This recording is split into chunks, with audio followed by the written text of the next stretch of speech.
Hi friends, இன்னைக்கு நாம ரொம்ப தித்திப்பான இனிப்பில் இருக்கக்கூடிய கேரட் ஜவ்வரிசி பாயாசம் எப்படி செய்யலாம் தாங்க பார்க்க போறோம். இதுக்காக ஒரு பவுல்ல 1 கப் அளவுக்கு ஜவ்வரிசி சேர்த்திருக்கேன். இதை கொஞ்சமா சூடு தண்ணி சேர்த்து நல்லா ஊற வச்சிருங்க.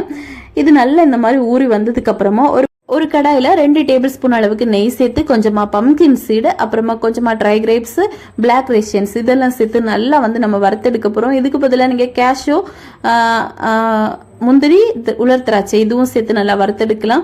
அப்புறமா இந்த நெய்யில ஒரு 1/2 லிட்டர் அளவு பால் சேர்த்துட்டு ஒரு 1/4 கப் அளவுக்கு துருவின கேரட், ஒரு 3/4 கப் அளவுக்கு சுகர் சேர்த்து நல்லா இந்த மாதிரி கொதிக்க வச்சு எடுங்க. இது கொஞ்சம் நல்லா கொதிச்சதும் ஊற வச்சிருந்த ஜவ்வரிசியும் சேர்த்து நல்லா இந்த மாதிரி குக் பண்ணி எடுக்கணும். இது ஒரு 5 நிமிஷத்துல இந்த அளவுக்கு நல்லா கெட்டி ஆகும். அப்புறமா கொஞ்சமா சாஃப்ரான், குங்குமப்பூ நம்ம சேர்த்தோம் அப்படின்னா லேசான ஒரு கலர் கிடைக்கும், அதுக்காக தான். அப்புறமா கொஞ்சமா ஏலக்காய் தூள், வறுத்தெடுத்த அந்த நட்ஸையும் சேர்த்து மிக்ஸ் பண்ணி அப்படியே சர்வ் பண்ணுங்க.